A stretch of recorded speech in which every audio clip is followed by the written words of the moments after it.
Well, I guess I didn't really get to explain it, but March 9th, 2019, my whole family was living in Irving in an apartment off of Walnut Hill. And I came home. Well, actually, I'll tell you the whole story. Let me get in here. So I decided to leave the church. It wasn't really a permanent decision. I guess my wife thought it was a permanent decision, and it wasn't necessarily permanent. I just wanted to explore another church because I wanted to get into filmmaking and see if another church would support that idea. And my church didn't like the idea that I was getting into filmmaking because I had left the bank. I was working in a bank for about 6 years. And so I got into filmmaking and I started making short films and stuff, and they just didn't support anything. So I wanted to go to another church to see if they'd be okay with it. And so that night, which was March 9th, I went out.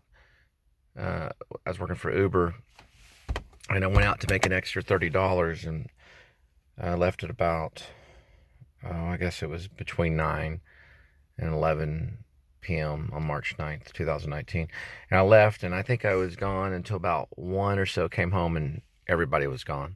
My wife was gone, and my 3 kids were gone. My son, my daughter, and then my littlest, who at the time was 3 months.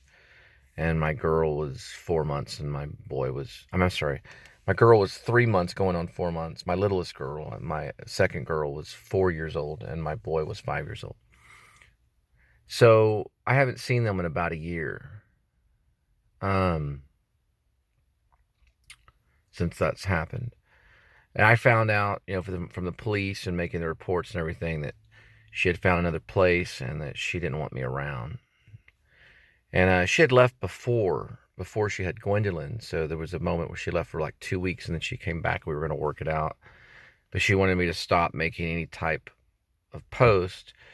And I didn't feel that the right thing for me to do was to silence my gift, or the gift that God has given me to tell stories. I felt that was not what God wanted me to do, and she felt that that was what God wanted me to do, and just to be only focusing on the family only. So part of me feels selfish. My goodness, I got donuts because I was remembering when David and I would go after school. We'd go get donuts, and he'd pick donuts out for Elizabeth and his mom, and then before Gwendolyn came. I guess when we got 3 babies, we got 3 kids going on, and then me writing these songs and then making these films, it was just too much for her. But the idea behind it was not that I was just doing it as a hobby. The idea was I was going to turn that into a profession, because I didn't feel like the bank was going to support me, and the bank didn't support me. The bank fired me even though I had 2 kids. They fired me anyway. We had nothing. I had to pick myself up by the bootstraps and find something, which was Uber. They didn't like me that much either. I don't work for Uber anymore. So,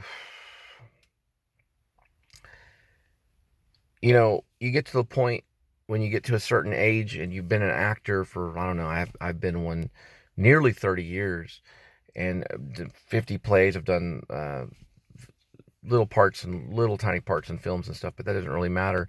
I've worked on it, dreamed on it, practiced, exercised aspects of performing to make me better at what I do throughout our entire marriage. So when Angel married me, she knew I was an actor. She even saw me right before a honeymoon. I was on stage in a performance of Pilgrim's Progress, and I was right there acting. She came to some of the rehearsals. She knew that I did this thing. It just got to the point where the bank couldn't put up with me anymore. They told me to move on, so I got into Uber and then started doing my own short films and stuff. And then she just didn't like that, and I just feel like there's a time in your life where you're like, okay, this is what I do. I know I have a family. I know I have a wife. But I got to find a way to make this happen so that I can be sane and then go home and see my family. Because I know in this business and performing arts and in theater and in film and in music, it's very difficult to have a family. So, but then there's a lot of jobs out there where it's difficult to have a family. Think of a trucker. He's gone for 16 hours at a time, maybe 2 days. Pilots are gone a lot of times.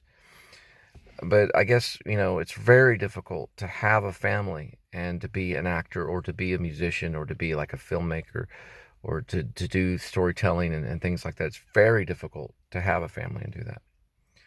What is this telling me?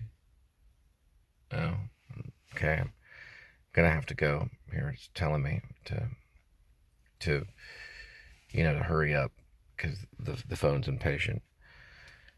But I have to calculate a bunch of stuff and everything together. It's just very difficult to survive as a performer, either an actor, musician, filmmaker, whatever it is you decide to be. It's very difficult, even if you're single or even if you have a family. But there are people that do it. They find a way to stay. It's like Robinson and Crusoe, or the family. I don't know if that's the right way to pronounce it, but they find a way to live in this jungle and to get through it. There's a lot of jobs out there that are difficult to have a family in.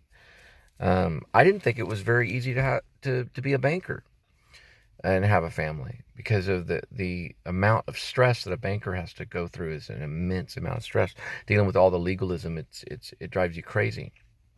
I remember getting up in the morning as a banker and going into the bathroom, taking my shower, doing all the shower, the shit, the shave, and then sitting there and then throwing up, thinking I do not want to go in today. I do not want to get into too much trouble. I do not want to deal with these accounts. I just could not keep my food down. I remember sitting at the table, having breakfast, and not enjoying life at all. That I was miserable as a banker. I wasn't miserable as a father. I was not miserable as a husband. I was happy. Those are the only things that I loved. But I guess if these things work out and the family does come back, then I would get it all. I would get the occupation that I love. I love storytelling. I love music. I love making music. I love listening to music. And I love watching plays. And I love watching movies. And I love making all that happen. The craft of it all. Playwriting, script writing, filmmaking. I love all of that happening. I love all that to spill out. I love that to happen. I want that to continue to happen. I want to contribute to that in some way. But if it all could work out, then I would be able to make the cake and eat it too, I guess, in a way. And I hope it does.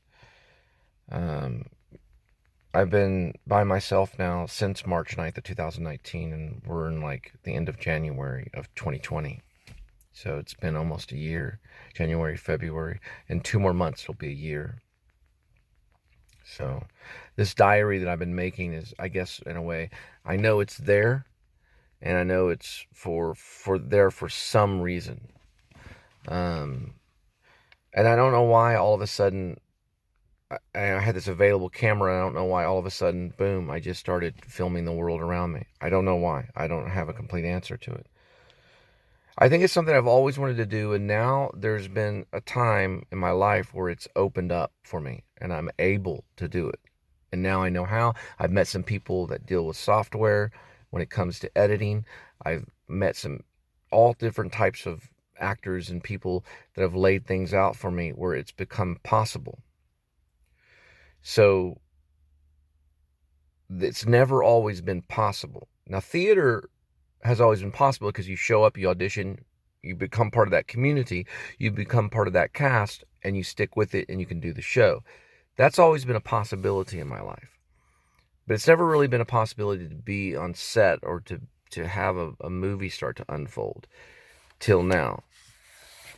And so those are things, as a filmmaker and as an actor, that you have to just start doing.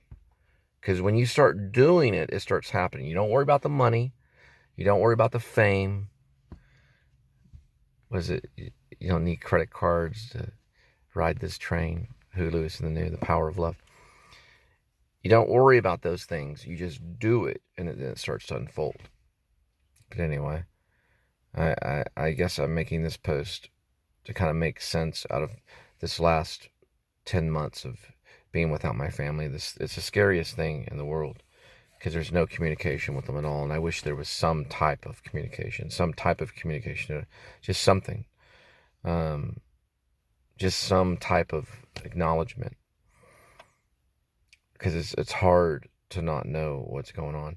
I've been told just to stay away and not to